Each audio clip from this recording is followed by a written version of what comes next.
Hello, everyone, and welcome to Soft Stories. I'm Stratton, and today we are going to be continuing our reading of Jane Austen's Emma. I am excited to continue Emma with you all, particularly after our last reading, where we heard so much about Jane Fairfax. The introduction of this character to the story has brought a rivalry into Emma's life that I don't think was there before, at least not what we, the readers, have seen. And I think it brings another side of her personality to the forefront. We are joined again today by Pepper, who is being very good and snoozing over on the bed back there. And if any of you relax by putting soft stories on in the background or listening to it in bed, I would love to hear from you. Thank you so much for joining me as we continue Emma with chapter 21. Emma could not forgive her, but as neither provocation nor resentment were discerned by Mr. Knightley, who had been of the party, and had seen only proper attention and pleasing behaviour on each side, he was expressing the next morning, being at Hartfield again on business with Mr. Woodhouse, his approbation of the whole. Not so openly as he might have done had her father been out of the room, but speaking plain enough to be very intelligible to Emma.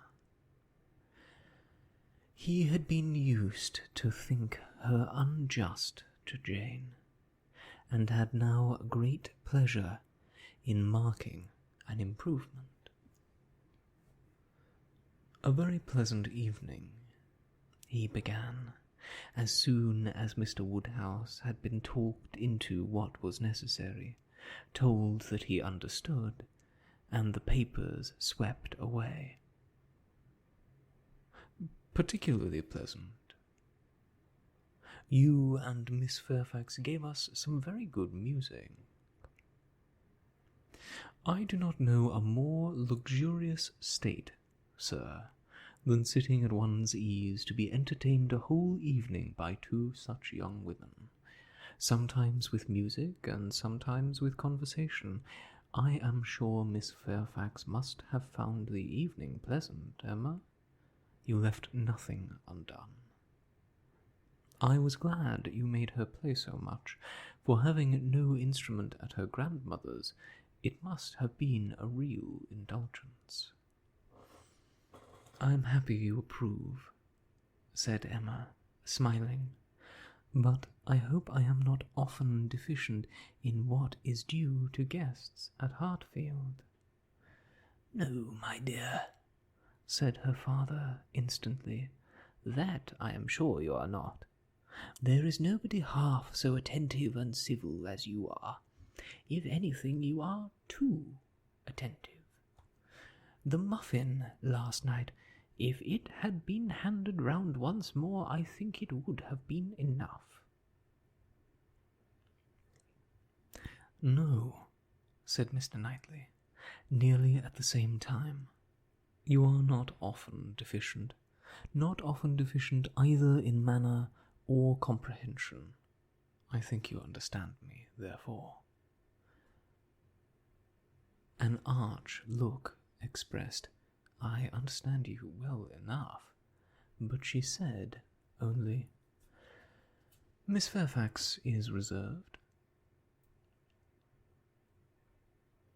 "I always told you she was, a little. But you will soon overcome all that part of her reserve which ought to be overcome, all that has its foundation in diffidence. What arises from discretion must be honoured." "You think her diffident?" "I do not see it." "My dear Emma," said he, moving from his chair into one close by her, "you're not going to tell me, I hope, that you had not a pleasant evening?" "Oh, no. I was pleased with my own perseverance in asking questions, and amused to think how little information I obtained."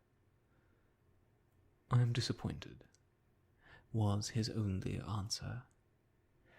"I hope everybody had a pleasant evening," said Mr. Woodhouse, in his quiet way.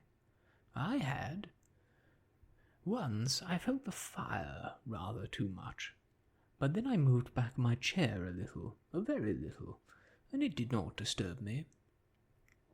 Miss Bates was very chatty and good-humoured, as she always is, though she speaks rather too quick. However, she is very agreeable, and Mrs. Bates, too, in a different way. I like old friends, and Miss Jane Fairfax is a very pretty sort of young lady, a very pretty and very well-behaved young lady indeed. She must have found the evening agreeable, Mr. Knightley, because she had Emma." "True, sir. And Emma, because she had Miss Fairfax." Emma saw his anxiety, and wishing to appease it, at least for the present, said, and with a sincerity which no one could question, "She is a sort of elegant creature that one cannot keep one's eyes from. I am always watching her to admire her, and I do pity her from my heart." Mr. Knightley looked as if he were more gratified than he cared to express, and before he could make any reply, Mr. Woodhouse, whose thoughts were on the Bateses, said, "It is a great pity that their circumstances should be so confined, a great pity indeed, and I have often wished, but it is so little one can venture to do, small trifling presents or anything uncommon. Now we've killed a porker, and Emma thinks of sending them a lion or a leg. It's very small and delicate. Hartfield pork is not like any other pork, but still it is pork. And, my dear Emma, unless one could be sure of their making it into steaks, nicely fried, as ours are fried, without the smallest grease, and not roasted, for no stomach can bear roast pork, I think we'd better send the leg. Do you think so, my dear?" "My dear papa, I sent the whole hind quarter. I knew you would wish it. There will be the leg to be salted, you know, which is so very nice, and the loin to be dressed directly, in any manner they like." "That's right, my dear, very right. I had not thought of it before, but that was the best way. They must not over-salt the leg, and then, if it is not over-salted, and if it is very thoroughly boiled, just as the Searle boils ours, and eaten very moderately of, with a boiled turnip and a little carrot or parsnip, I do not consider it unwholesome." "Emma," said Mr. Knightley presently, "I have a piece of news for you. You like news? And I heard an article in my way hither that I think will interest you." "News? Oh, yes, I always like news. What is it? Why do you smile so? Where did you hear it? At Randall's? He had time only to say, "No, not at Randall's. I have not been near Randall's," when the door was thrown open, and Miss Bates and Miss Fairfax walked into the room. Full of thanks, and full of news, Miss Bates knew not which to give quickest. Mr. Knightley soon saw that he had lost his moment, and that not another syllable of communication would rest with him. "Oh, my dear sir, how are you this morning? My dear Miss Woodhouse, I am come quite overpowered. Such a beautiful hindquarter of pork! You are too bountiful. Have you heard the news? Mr. Elton is going to be married." Emma had not had time even to think of Mr. Elton, and she was so completely surprised that she could not avoid a little start and a little blush at the sound. "There is my news. I thought it would interest you," said Mr. Knightley, with a smile which implied a conviction of some part of what had passed between them. "But where could you hear it?" cried Miss Bates. "Where could you possibly hear it, Mr. Knightley? For it's not 5 minutes since I received Mrs. Coles's note. No, it cannot be more than 5, or at least 10, for I had got my bonnet and spencer on, just ready to come out. I was only gone down to speak to Patty again about the pork. Jane was standing in the passage, were you not, Jane? For my mother was so afraid that we had not any salting pan large enough. So I said I would go down and see, and Jane said, 'Shall I go down instead? For I think you have a little cold,' and Patty had just been washing the kitchen. 'Oh, my dear,' said I. Well, and just then came the note. A Miss Hawkins, that's all I know, a Miss Hawkins of Bath. But, Mr. Knightley, how could you possibly have heard it? For the very moment Mr. Cole told Mrs. Cole of it, she sat down and wrote to me. A Miss Hawkins. I was with Mr. Cole on business an hour and a half ago. He had just read Elton's letter as I was shown in, and handed it to me directly." "Well, that is quite... I suppose there never was a piece of news more generally interesting. My dear sir, you really are too bountiful. My mother desires her very best compliments and regards, and 1,000 thanks, and says you really quite oppress her." "We consider our Hartfield pork," replied Mr. Woodhouse. "Indeed, it certainly is so very superior to all other pork that Emma and I cannot have greater pleasure than—" "Oh, my dear sir, as my mother says, our friends are only too good to us. If ever there were people who, without having great wealth themselves, had everything they could wish for, I am sure it is us. We may well say that our lot is cast in a goodly heritage." "Well, Mr. Knightley, and so you actually saw the letter? Well." It was short, merely to announce, but cheerful, exulting, of course. Here was a sly glance at Emma. He had been so fortunate as to, I forget the precise words. One has no business to remember them. The information was, as you state, that he was going to be married to a Miss Hawkins. By his style, I should imagine it just settled. "Mr. Elton, going to be married?" said Emma, as soon as she could speak. "He will have everybody's wishes for his happiness." "He is very young to settle," was Mr. Woodhouse's observation. "He had better not be in a hurry. He seemed to me very well off as he was. We were always glad to see him at Hartfield." "A new neighbour for us all, Miss Woodhouse," said Miss Bates, joyfully. "My mother is so pleased. She says she cannot bear to have the old vicarage without a mistress. This is great news indeed. Jane, you have never seen Mr. Elton. No wonder that you have such a curiosity to see him." Jane's curiosity did not appear of that absorbing nature as to wholly occupy her. "No, I have never seen Mr. Elton," she replied, starting on this appeal. Is he a tall man?" "Who shall answer that question?" cried Emma. "My father would say yes, Mr. Knightley no, and Miss Bates and I that he is just the happy medium. When you have been here a little longer, Miss Fairfax, you will understand that Mr. Elton is the standard of perfection in Highbury, both in person and in mind."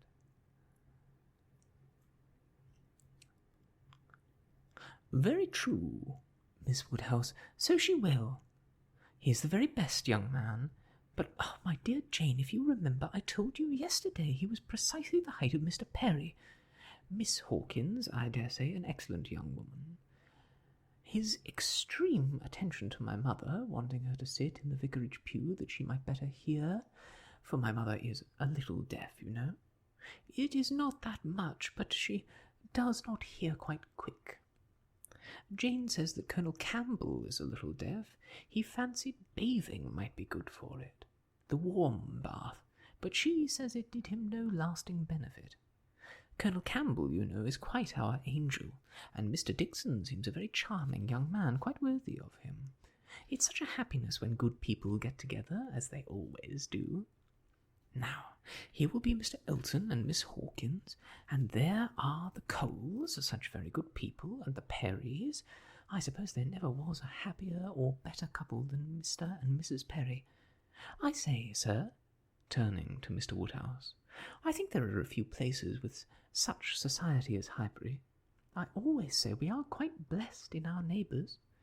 My dear sir, if there is one thing my mother loves better than any other, it is pork, a roast loin of pork." "As to who or what Miss Hawkins is, or how long he has been acquainted with her," said Emma, "nothing, I suppose, can be known. One feels that it cannot be a very long acquaintance. He has only been gone 4 weeks. Nobody had any information to give, and after a few more wonderings, Emma said, "You're silent, Miss Fairfax, but I hope you mean to take an interest in this news, you who have been hearing and seeing so much of late on these subjects, who must have been so deep in the business on Miss Campbell's account. We shall not excuse your being indifferent about Mr. Elton and Miss Hawkins.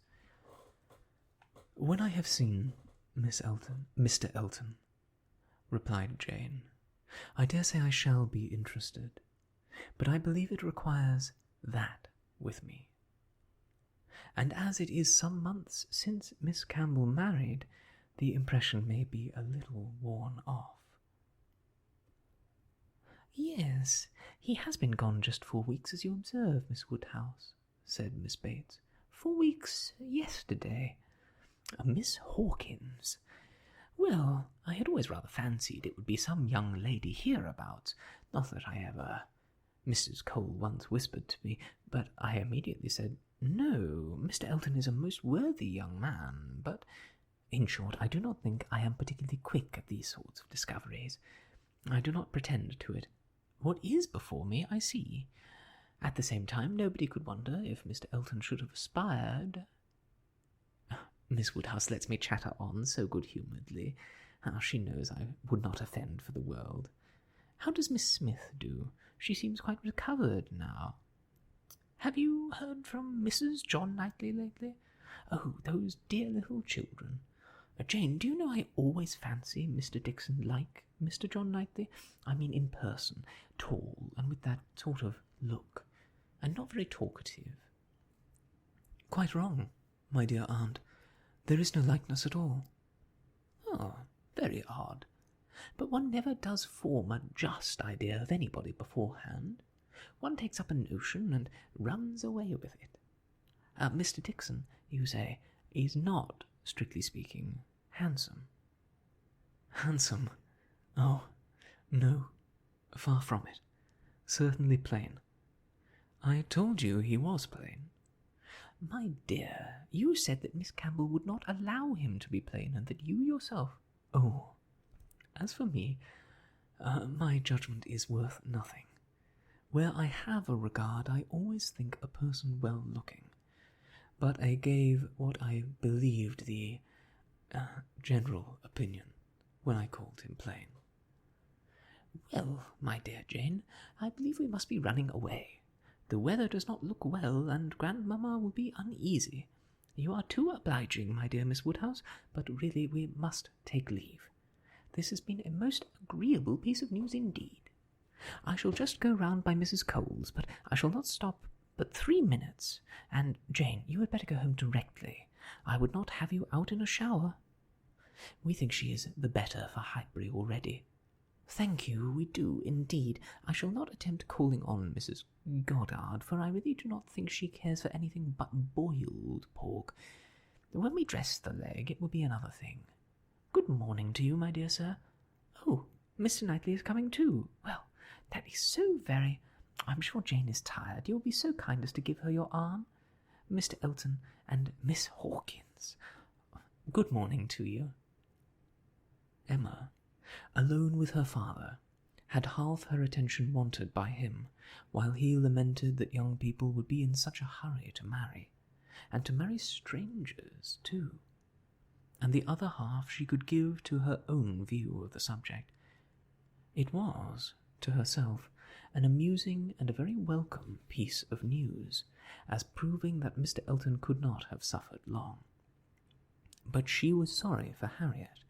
Harriet must feel it, and all that she could hope was, by giving the first information herself, to save her from hearing it abruptly from others. It was now about the time that she was likely to call. If she were to meet Miss Bates in her way, and upon its beginning to rain, Emma was obliged to expect that the weather would be detaining her at Mrs. Goddard's, and that the intelligence would undoubtedly rush upon her without preparation.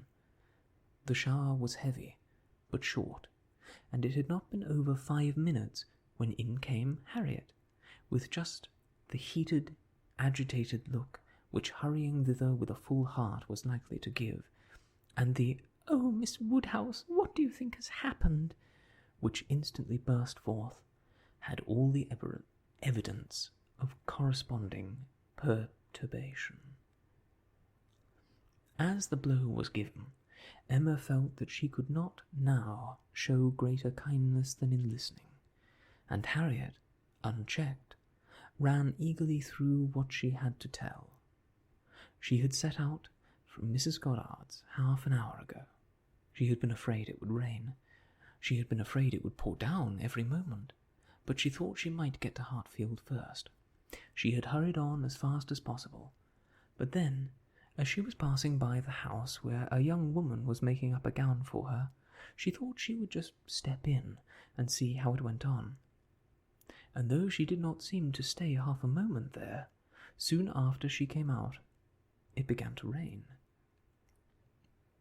And she did not know what to do, so she ran on directly, as fast as she could, and took shelter at Ford's. Ford's was the principal woolen draper, linen draper, and haberdasher's shop united, the shop first in size and fashion in the place. And so there she had sat, without an idea of anything in the world, full 10 minutes perhaps, when all of a sudden who should come in? To be sure, it was so very odd, but they always dealt at Ford's. Who should come in but Elizabeth Martin and her brother? Oh, dear Miss Woodhouse, only think. I thought I should have fainted. I did not know what to do. I was sitting near the door. Elizabeth saw me directly, but he did not. He was busy with an umbrella.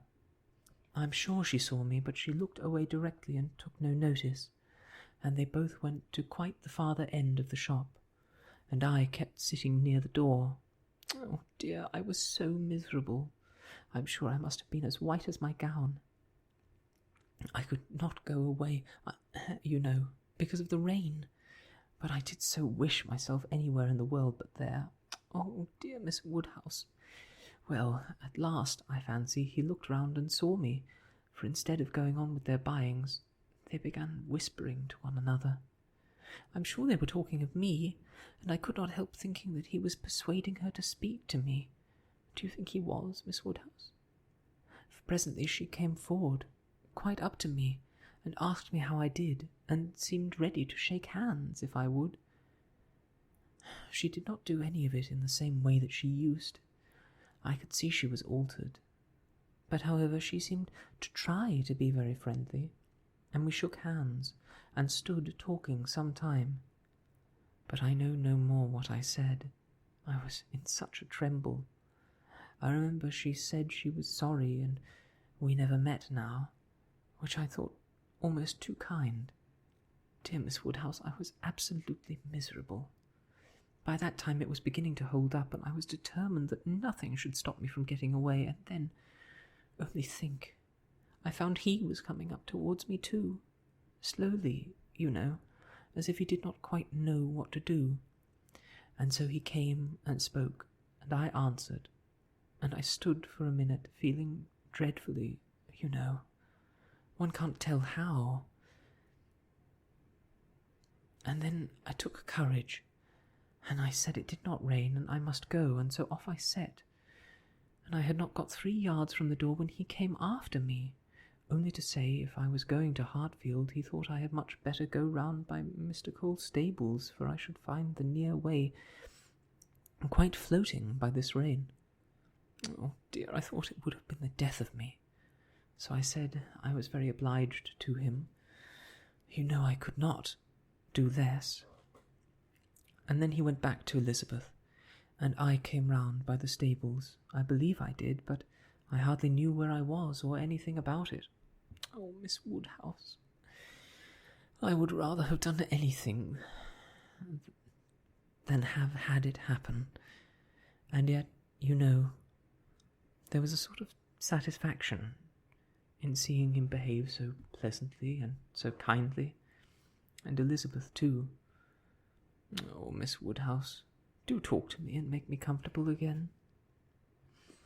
Very sincerely did Emma wish to do so, but it was not immediately in her power. She was obliged to stop and think. She was not thoroughly comfortable herself. The young man's conduct, and his sister's, seemed the result of real feeling, and she could not but pity them. As Harriet described it, there had been an interesting mixture of wounded affection and genuine delicacy in their behaviour. But she had believed them to be well-meaning, worthy people before, and what difference did this make in the evils of the connection? It was folly to be disturbed by it. Of course he must be sorry to lose her. They must all be sorry. Ambition, as well as love, had probably been mortified. They might have all hoped to raise by Harriet's acquaintance. And besides, what was the value of Harriet's description? So easily pleased, so little discerning. What signified her praise? She exerted herself, and did try to make her comfortable, by considering all that had passed as a mere trifle, and quite unworthy of being dwelt upon.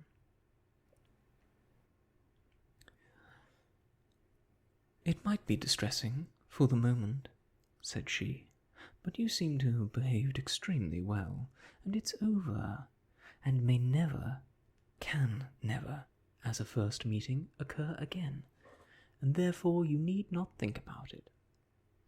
Harriet said, very true, and she would not think about it. But still she talked of it.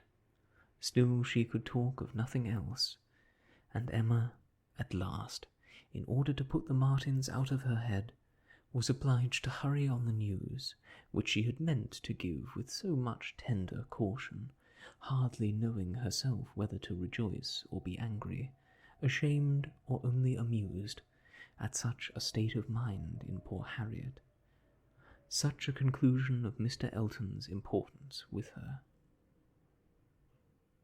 Mr. Elton's rights, however, gradually revived. Though she did not feel the first intelligence as she might have done the day before, or an hour before, its interest soon increased, and before their first conversation was over, she had talked herself into all the sensations of curiosity, wonder and regret, pain and pleasure, as to this fortunate Miss Hawkins, which could conduce to place the Martins under proper subordination in her fancy. Emma learned to be rather glad that there had been such a meeting. It had been serviceable in deadening the first shock, without retaining any influence to alarm. As Harriet now lived, the Martins could not get at her, without seeking her, where hitherto they had wanted either the courage or the condescension to seek her, for since her refusal of the brother, the sisters had never been at Mrs. Goddard's, and a 12-month might pass without their being thrown together again, with any necessity, or even any power, of speech. Chapter 22. Human nature is so well disposed towards those who are in interesting situations, that a young person, who either marries or dies, is sure of being kindly spoken of. A week had not passed since Miss Hawkins' name was first mentioned in Highbury, before she was, by some means or other, discovered to have every recommendation of person and mind, to be handsome, elegant, highly accomplished, and perfectly amiable. And when Mr. Elton himself arrived to triumph in his happy prospects, and circulate the fame of her merits, there was very little more for him to do than to tell her Christian name, and say whose music she principally played. Mr. Elton returned a very happy man. He had gone away rejected and mortified, disappointed in a very sanguine hope, after a series of what had appeared to him strong encouragement, and not only losing the right lady, but finding himself debased to the level of a very wrong one. He had gone away deeply offended. He came back engaged to another, and to another as superior, of course, to the first, as under such circumstances what is gained always is to what is lost. He came back gay and self-satisfied, eager and busy, caring nothing for Miss Woodhouse, and defying Miss Smith.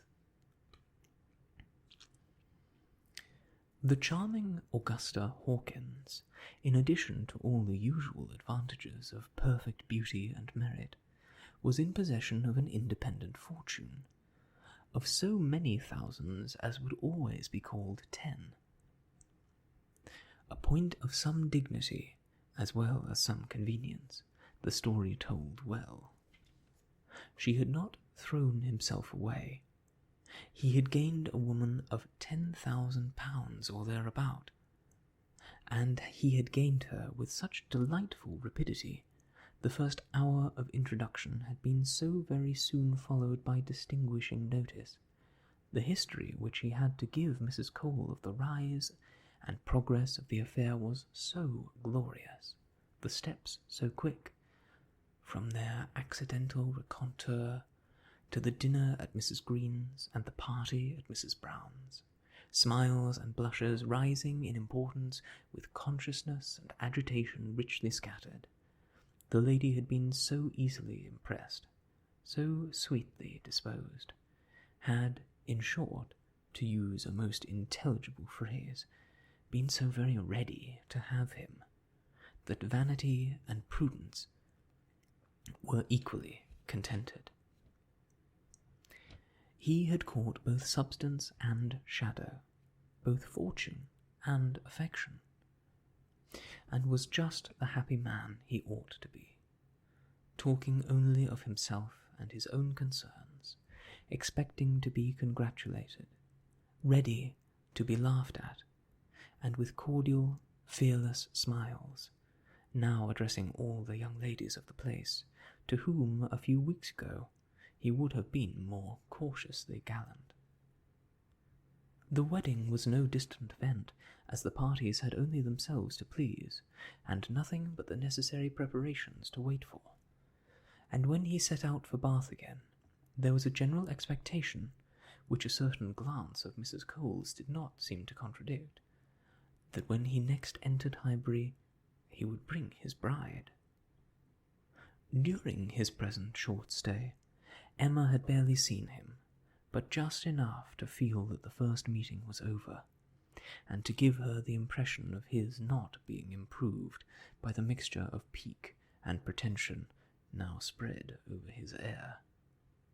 She was, in fact, beginning very much to wonder that she had ever thought him pleasing at all, and his sight was so inseparably connected with some very disagreeable feelings that, except in a moral light, such as a penance, a lesson, a source of profitable humiliation to her own mind, she would have been thankful to be assured of never seeing him again. She wished him very well, but he gave her pain, and his welfare 20 miles off would administer most satisfaction. The pain of his continued residence in Highbury, however, must certainly be lessened by his marriage. Many vain solicitudes would be prevented, many awkwardnesses smoothed by it. A Mrs. Elton would be an excuse for any change of intercourse. Former intimacy might sink without remark. It would be almost beginning their life of civility again. Of the lady, individually, Emma thought very little. She was good enough for Mr. Elton, no doubt, accomplished enough for Highbury, handsome enough to look plain, probably, by Harriet's side. As to connection, there Emma was perfectly easy, persuaded that after all his own vaunted claims and disdain of Harriet, he had done nothing. On that article, truth seemed attainable. What she was must be uncertain, but who she was might be found out, and setting aside the £10,000, it did not appear that she was at all Harriet's superior. She brought no name, no blood, no alliance. Miss Hawkins was the youngest of the 2 daughters of a Bristol merchant, of course he must be called, but as the whole of the profits of his mercantile life appeared so very moderate, it was not unfair to guess the dignity of his line of trade had been very moderate also. Part of every winter she had been used to spend in Bath, but Bristol was her home, the very heart of Bristol, for though the father and mother had died some years ago, an uncle remained in the law line. Nothing more distinctly honourable was hazarded of him than that he was in the law line, and with him the daughter had lived. Emma guessed him to be the drudge of some attorney, and too stupid to rise, and all the grandeur of the connection seemed dependent on the elder sister, who was very well married to a gentleman in the Great Way, near Bristol, who kept 2 carriages. That was the wind-up of the history. That was the glory of Miss Hawkins. Could she but have given Harriet her feelings about it at all? She had talked her into love, but alas, she was not so easily to be talked out of it. The charm of an object to occupy the many vacancies of Harriet's mind was not to be talked away. He might be superseded by another. He certainly would, indeed. Nothing could be clearer. Even a Robert Martin would have been sufficient. But nothing else, she feared, would cure her. Harriet was one of those who, having once begun, would always be in love. And now, poor girl, she was considerably worse from this reappearance of Mr. Elton. She was always having a glimpse of him somewhere or other. Emma saw him only once, but 2 or 3 times every day Harriet was sure just to meet with him, or just to miss him, just to hear his voice or see his shoulder, just to have something occur to preserve him in her fancy, in all the favouring warmth of surprise and conjecture. She was, moreover, perpetually hearing about him, for except when at Hartfield she was always among those who saw no fault in Mr. Elton, and found nothing so interesting as the discussion of his concerns. And every report, therefore, every guess, all that had already been arranged, all that might occur in the arrangement of his affairs, comprehending incomes, servants, and furniture, was continually in agitation around her. Her regard was receiving strength by invariable praise of him, and her regrets kept alive, and feelings irritated by ceaseless repetitions of Miss Hawkins's happiness, and continual observation of how much he seemed attached. His air as he walked by the house, the very sitting of his hat, being all in proof of how much he was in love. Had it been allowable entertainment, had there been no pain to her friend, or reproach to herself in the waverings of Harriet's mind, Emma would have been amused by its variations. Sometimes Mr. Elton predominated, sometimes the Martins, and each was occasionally useful as a check to the other. Mr. Elton's engagement had been the cure of the agitation of meeting Mr. Martin. The unhappiness produced by the knowledge of that engagement had been a little put aside by Elizabeth Martin's calling at Mrs. Goddard's a few days afterwards. Harriet had not been at home, but a note had been prepared and left for her, written in the very style to touch, a small mixture of reproach with a great deal of kindness.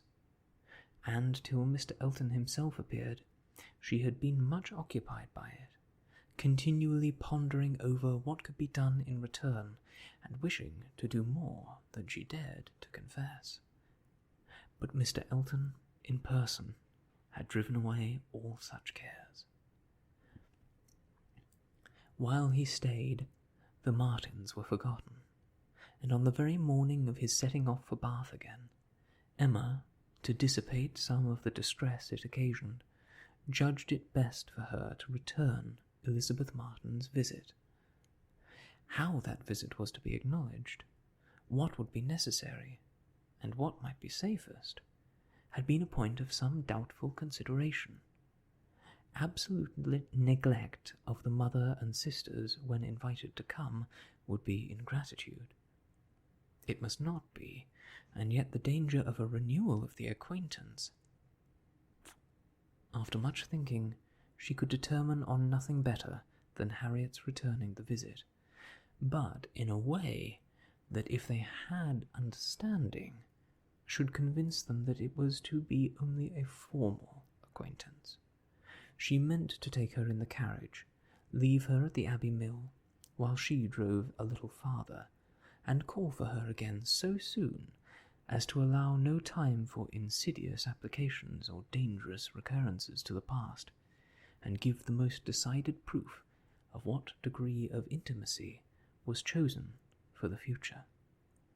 She could think of nothing better, and though there was something in it which her own heart could not approve, something of ingratitude merely glossed over, it must be done, or what would become of Harriet? All right. We will leave it there for now, but I look forward to returning to Emma. I find her an absolutely fascinating character. She is petty and small-minded in some ways with regards to other people's feelings or thoughts, but she is still engaging. Sometimes when you read a book, with a primary character who is